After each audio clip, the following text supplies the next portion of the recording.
Soy María Esperanza Casuria. Soy Andrés Malamud y esto es Ágora, un podcast de conversación política de El Diario AR. Buen día, Andrés. Hola, Mec, ¿cómo estás?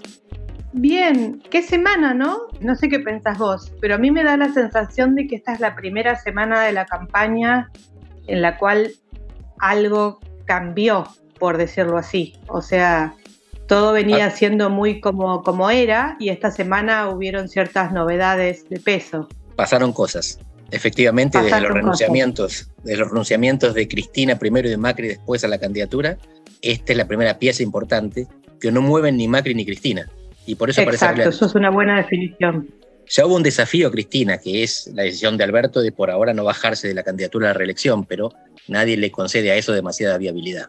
En este caso, la decisión de Larreta tendría efectos. Digo tendría efectos porque tiene que pasar todavía por el cribo judicial.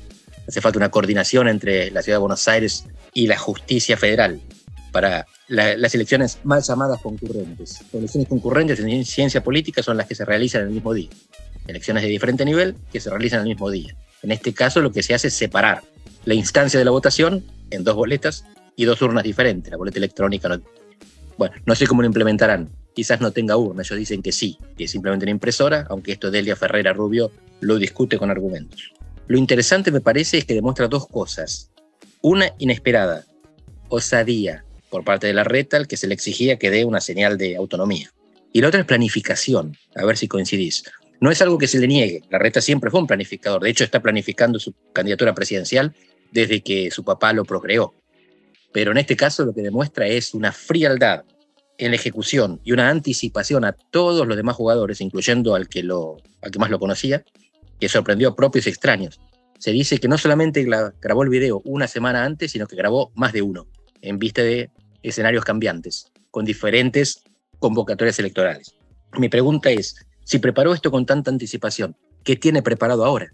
Porque creo que no hay dudas de que tiene varias jugadas anticipadas. Acá tenía que decidir, le dijeron, entre Macri y Lustó, y decidió contraponerse a Macri. Pero al mismo tiempo dijo que él va a apoyar un candidato único de su partido en la capital federal. Siendo así, no puede permitir que Lustó le gane esa paso, esa interna, porque él sale derrotado. El candidato presidencial que prometió apoyar un candidato de su partido en su distrito, pierde la interna.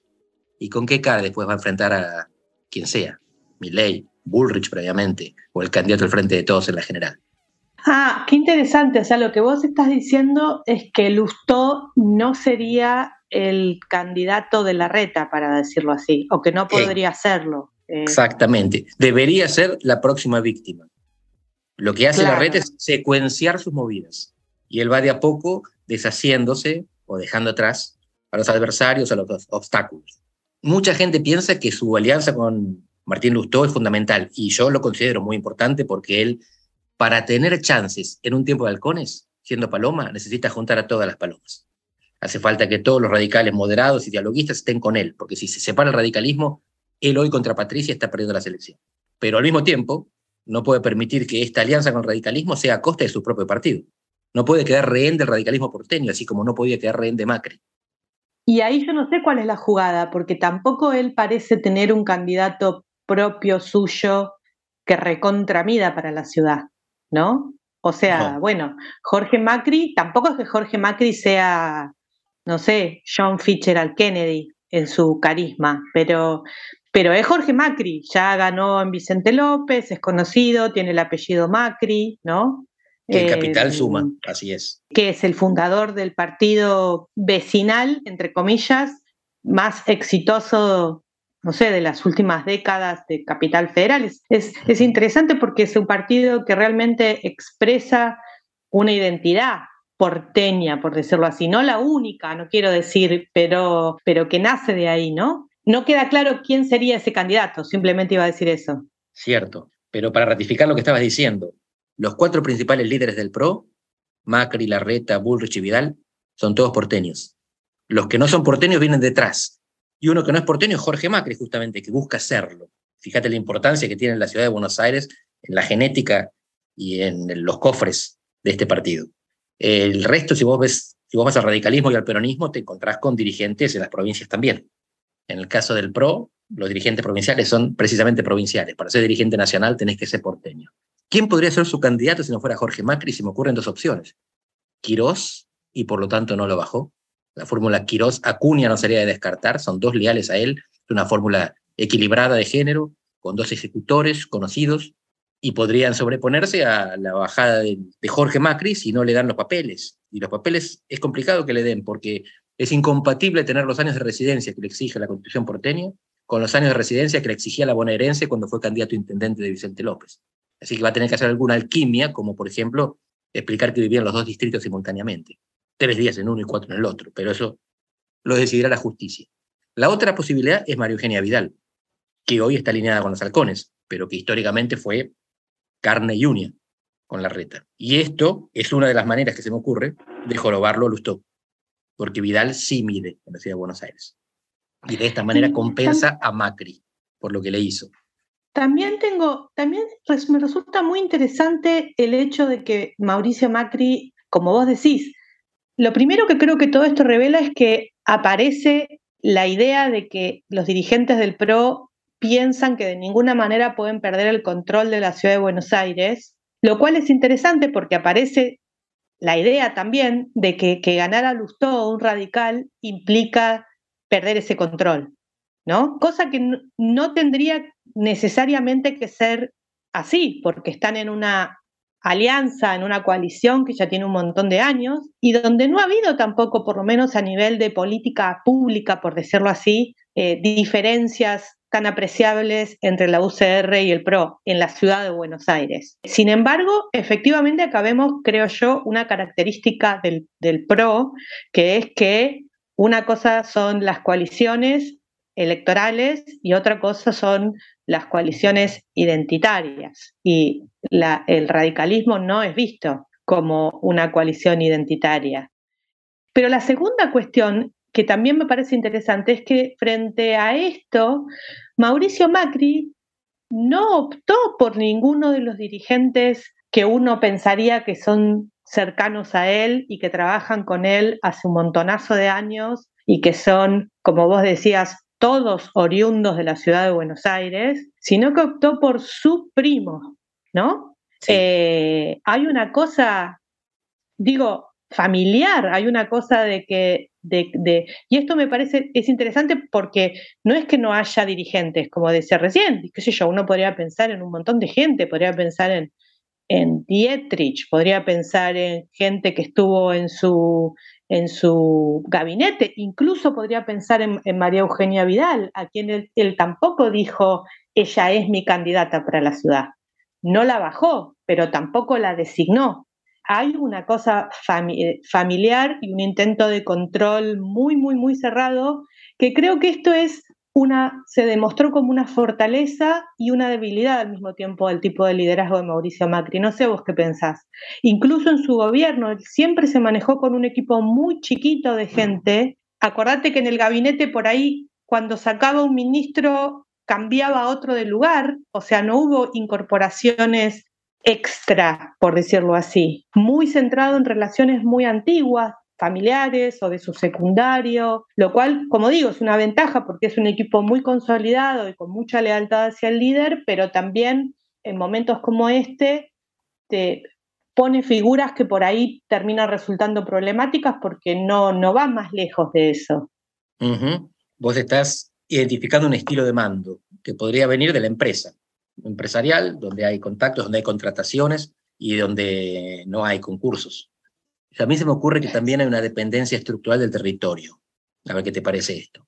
La ciudad de Buenos Aires es el refugio político del PRO, de donde salieron todos los que después fueron gobierno en otros distritos.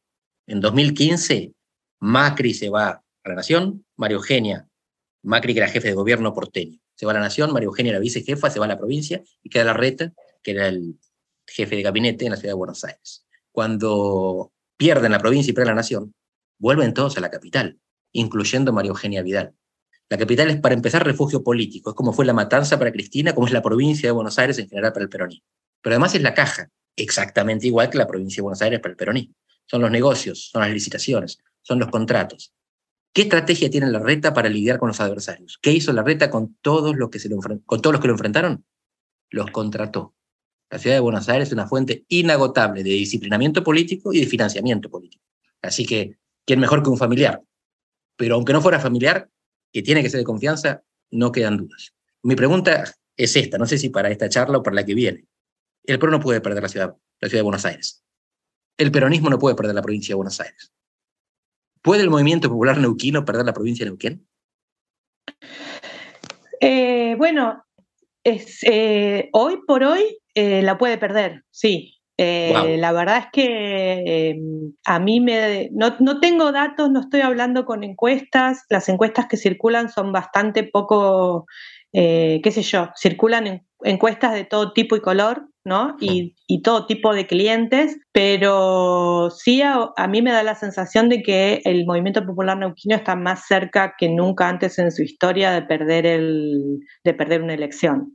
También ese perder de alguna manera sería como relativo, ¿no? Porque también es cierto que lo que se está jugando el domingo es una especie de exteriorización de la interna que no se pudo resolver en interna del Movimiento Popular Neuquino. O sea, si perdiera el Movimiento Popular Neuquino, ganaría Rolando Figueroa, que es una persona surgida del riñón del Movimiento Popular Neuquino, 2 veces intendente, vicegobernador, diputado, o sea, pasó por prácticamente todos los niveles que se puede pasar, un político de larga raza, por decirlo así, no un extrapartidario, no alguien que vino a la política desde afuera, sino surgido desde el riñón, y en donde por primera vez justamente la lucha de liderazgos no se dio en una interna.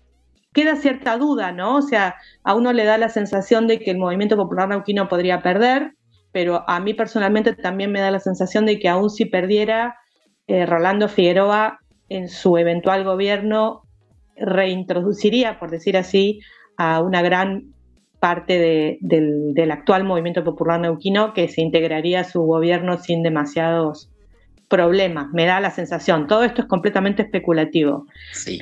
No, te iba a decir que me das algún alivio, porque el kirchnerismo por tercera presidencial consecutiva no consigue un candidato puro. Macri acaba de ser desafiado por su segundo.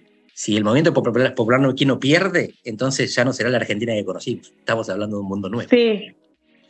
No, eso, la verdad es que eso sí creo que tendría que ser el tema de nuestro próximo podcast, porque si todo sale en esta elección como se ve hasta ahora, es decir, si supongamos que Milei tiene un muy buen resultado, supongamos que pierda el Movimiento Popular Neuquino, supongamos que el peronismo haga una mala elección, como dicen todas las encuestas, por debajo de su piso histórico, realmente estaríamos en un momento novedoso. Y otra cuestión novedosa que te quería señalar es qué difícil es cada vez más, casi imposible pensar un presidente que no sea porteño.